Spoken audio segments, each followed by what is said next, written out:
Mosse, what do we have today? We have one question on X. Gabe Henderson asks, is there a formation where we could see Swanson, Rodman, Smith, and Macario all on the field at the same time? No team should be able to hang with something like that. What is interesting about this question, I've been talking about how the U.S. women are loaded with attacking talent. And when that's the case, people like to get creative and figure out a way to get as many of those players on the field as possible. We did see some of that on Saturday in the SheBelieves Cup semifinals. The U.S. beat Japan 2-1 in Atlanta. And the U.S. started with what on paper looked to be 4 out-and-out attacking players. But what made it all work is that Jaedyn Shaw is so versatile, and she can also function as a third midfielder, so that could easily turn into a 4-3-3. And she ended up scoring one of the goals. She's found the back of the net in all 5 of her first starts for the U.S., and it's becoming harder and harder to justify a U.S. lineup without her in it. So I'm not above including 4 out-and-out attacking players in the lineup, but I think she has to be one of them. Yes, I agree with that. I would only caution that these riches are wonderful. And as we always say, or as Tata Martino always says, these are champagne problems to have. However, I think that what we have learned, or I guess been taught over certainly since the World Cup debacle and over the last couple of years, is that there needs to be a little humility in the way that we approach things. And I'm not going to tell Emma Hayes how to do her job, which, by the way, the next time you see the national team, she will be in charge. But I think balance, like any coach, is an important type of thing. And so while you have all of these, if you throw them all out in one game, and it obviously depends on the opponent, there is a risk involved.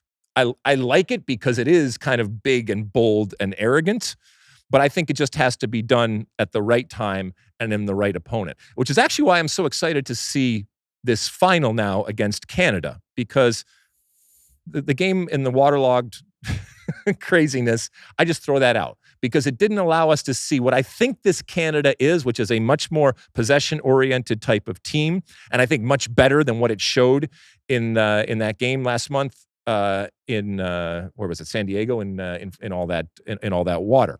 When it comes to this new generation of players, there has been a lot of changeover, and this is a good thing. All of this competition is good. We saw, and we've talked about her, Jenna Neiswanger again start on that left back position. Naomi Girma, who for me was the best player in the World Cup, she continues on, although she did go off hurt, so we hope that she's okay. And to your point, the game did not start off well for the U.S. It was bad defending. It was bad goalkeeping from Melissa Nair. And it was the first minute where you have to be turned on, and ultimately is a bad start. But they worked themselves back into the game. And so when you look at all of this talent and all of this very young talent that now wants their time, and that's good. And whether it's, a Jaedyn Shaw who we've mentioned, whether it's even the return of Mal Swanson and what that is, it's almost like having a new player. And then you go down the line, and all of the different players that that have come in, and Albert and all these young players. I think this is fun. And again, I will say this: I know this is leading up to the Olympics. I don't care ultimately what happens. Well, I care what happens, but I don't care about winning a gold medal in the Olympics. I care about everything that happens in that time at the Olympics being used to give us the best chance of winning the World Cup. Because for me, that is the most important thing, the World Cup.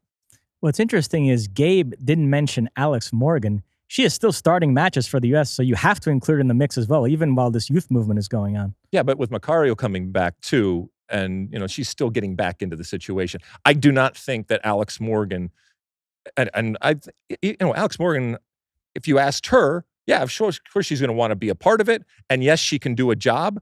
But I don't think that the future of the national team up top is with Alex Morgan. I just think that this was what they had to do, and what they have done. I don't see it. So now you got, of the old guard, you have Alex Morgan. Crystal Dunn came in as a sub, but I don't see that happening going forward. And again, that new sheriff's coming into town with Emma, and she's going to have to make some good, hard decisions. If everybody up front is healthy and in form, my quartet would be Jaedyn Shaw, Macario, Swanson, and Sophia Smith. And Sophia Smith. And Trinity Rodman can be a super sub. Trinity Rodman off the bench, super sub. I like that. I like that. So They came back, like I said, scored their 2 goals. Jaedyn Shaw got yet another goal, and then Lindsey Horan puts in the penalty kick. And so I think, despite the poor goalkeeping on that first goal, I think Alyssa Nera is going to continue on, and obviously Lindsey Horan is going to continue on. The Rose situation, she's just constantly not physically able to do stuff, but she's still a player. I think she'll still be in the mix, but I think it's going to, and thankfully so, be a huge changing of the guard. It's exactly what this team needed. We don't have to get into this too much, but you do also have this Corbin Albert situation. As she continues to get better, how the U.S. manages that. I thought it was very cheeky when they brought her on in this game right after Lindsey Horan scored the winner to try to blunt what they knew was going to be booing. But nevertheless, it's going to be a hot potato for Emma Hayes to deal with. Look, she's first off, she's 20 years old, okay? And if you were, I don't know, I don't know who was there, but if you're booing her, all right, fine. Get your pound of flesh in there. I hope it felt good to do that. She apologized for what she did. They're obviously dealing with it internally.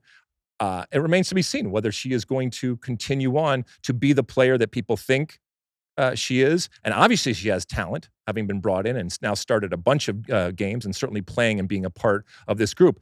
What also remains to be seen is how this off-field situation is going to affect her with this team. I hope that they have dealt with it internally and they can go on and they can be soccer players and they can win soccer games and do great things for the country going forward. So, because she is a talent, and I would hate that this is the reason why she doesn't get the opportunity to play for the national team going forward. And I don't think necessarily that that is the case right now, but you got to deal with it. You like that clip? Well, my State of the Union podcast drops twice a week right here on my very own YouTube page. The only way to stay up to date is to hit that subscribe button down below. Size the day, and see you soon.